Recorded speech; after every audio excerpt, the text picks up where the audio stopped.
네, 안녕하세요. 안녕하세요. 네, 궁금한 게 임플란트는 직접 내 치아를 뽑고 기계로 된 거를 넣는 거잖아요. 그래서 부작용도 좀 많을 것 같은데. 부작용이 꽤 되죠. 임플란트 시술 후에 일어날 수 있는 부작용에 대해서 제가 모든 것을 다 까발려 드리겠습니다. 그 해결책까지 제시해 드리겠습니다.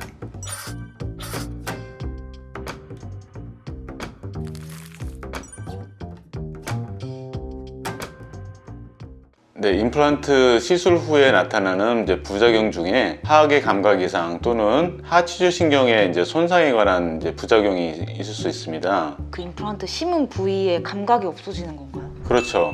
하치주 신경 손상이나 감각 이상을 인지하게 되면 빨리 그 임플란트를 빼기만 해도 부분적인 감각 이상이나 신경 손상 등이 많이 완화될 수도 있거든요. 그리고 나서 약 처방을 항생제와 소임진홍제, 스테로이드를 좀 써야 됩니다. 그리고 비타민 C 이런 게 신경 손상이 있었을 경우에 도움이 되기 때문에 처방 받으셔서 좀 드셔야 되고요. 하치주 신경이 손상이 경미할 경우에는 6개월 정도만 지나게 되면 거의 감각이 돌아오고 하기 때문에 큰 문제가 되지는 않습니다. 그러나 신경 손상이 크거나 신경이 절단되거나 그랬을 경우에는 신경 재생 수술을 받으시거나 하는 그런 치료를 해야 되는데 그렇지 못하고 그냥 오랫동안 지난 환자들이 있습니다. 그럴 경우에는 신경 손상과 그다음에 감각 이상이 거의 영구적이 되어버리죠.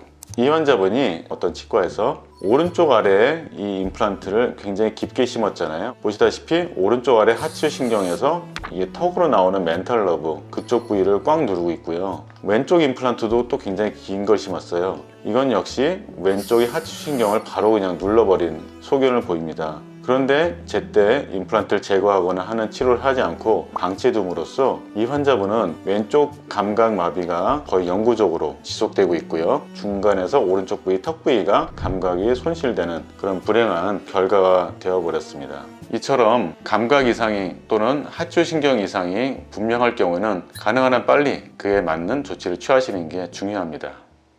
또 임플란트 부작용 중에 또 하나 중요한 것이 감염입니다. 수술 후에 한 2-3주 이상이 지났는데도 계속 그 수술 부위가 붓고 아프고 그렇다면 일단 감염을 의심해 봐야 됩니다. 이 환자분이 그런 경우인데요. 수술 후 3주가 됐는데도 계속 통증이 있다고 그러셔서 엑스레이를 찍어보니까 주위에 감염 흔적이 있습니다. 이런 경우에는 빨리 임플란트를 발거하고 소독을 하는 것이 지름길이기 때문에 그때그때 적절한 치료를 빨리 받으시는 것이 좋겠고요. 감염이 되어서 임플란트를 뽑더라도 한 2-3개월 정도 지나면 다시 임플란트 시술을 할 수 있기 때문에 큰 걱정은 하지 않으셔도 됩니다.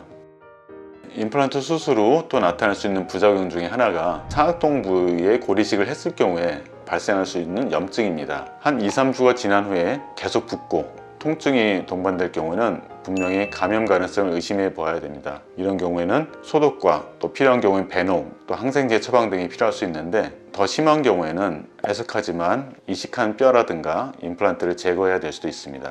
상악동 염증이 좀 의심되는 경우에는 치과의사 선생님이 보통 이비인후과에 의뢰해서 약 처방을 하든가 코 내시경 수술을 통해 상악동 염증을 좀 완화시킨 다음에 임플란트 시술과 뼈 이식을 하는 것이 안전합니다.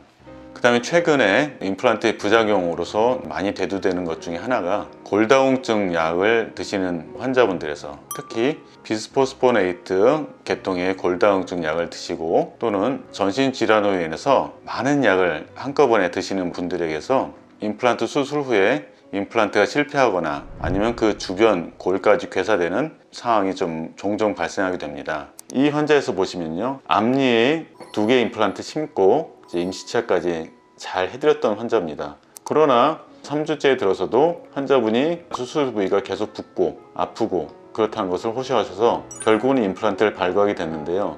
이런 분이 골다공증 주사를 오래 맞으셨고 그리고 또 임플란트 시술을 위해서 6개월 동안 주사를 끊으신 환자임에도 불구하고 골다공증 후유증 때문에 임플란트를 실패하게 된 경우가 되겠습니다. 그렇기 때문에 치과의사 선생님이나 환자분 모두 주의를 갖고 대비를 하셔야 됩니다.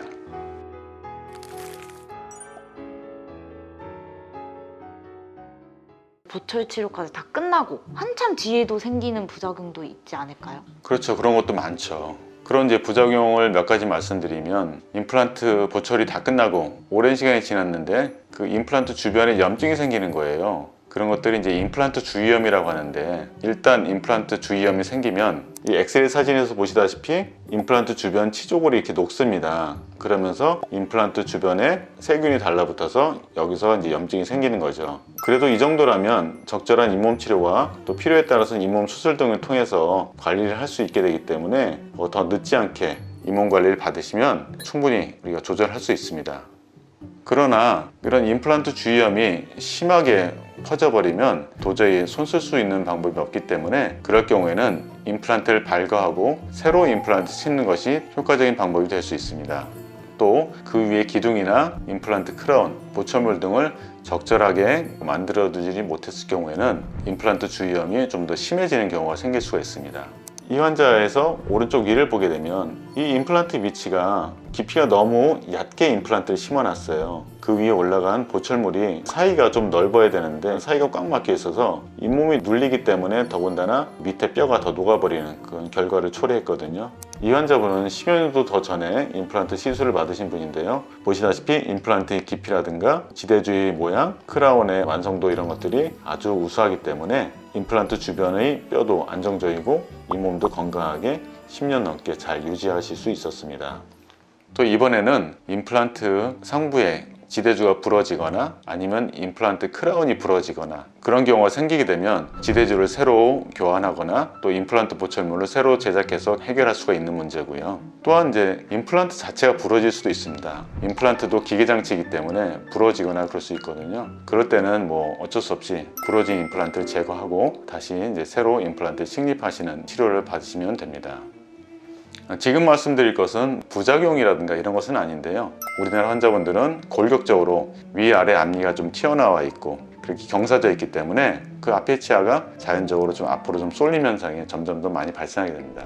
임플란트는 가만히 뼈에 붙어 있거든요. 그런데 그 앞에 치아는 자연적으로 앞으로 이동하는 성질이 있습니다. 그럼으로써 그 사이에 틈새가 벌어져요. 이 환자에서도 보시다시피 10년 전에 이렇게 임플란트를 치료해드리고 그 앞에 치아를 이게 딱 맞춰서 치료해드렸어요. 근데 9년이 지났는데 이렇게 거의 1mm 이상 벌어진 것을 볼 수 있습니다.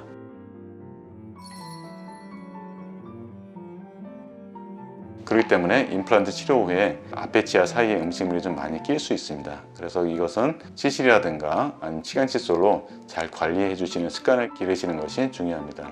또 마지막으로는 이 악물기나 이갈이가 심한 환자분들에게 임플란트를 했을 경우에 반드시 스플린트라고 하는 턱관절 안정장치를 끼워드려서 이갈이라든가 이악물기를 덜하도록 해줘야 합니다. 이 환자분도 15년 전에 이렇게 임플란트를 시술하신 분이에요. 그런데 지금까지도 임플란트를 안전하게 쓰시는 이유가 이렇게 스플린트 장치를 이용해서 이갈이 하는 것들을 많이 완화시켜 줬거든요. 그럼으로써 이갈이나 이 악물기 때문에 발생할 수 있는 치아나 임플란트에 과도한 외력이 가해지는 것을 많이 줄여줄 수 있었습니다.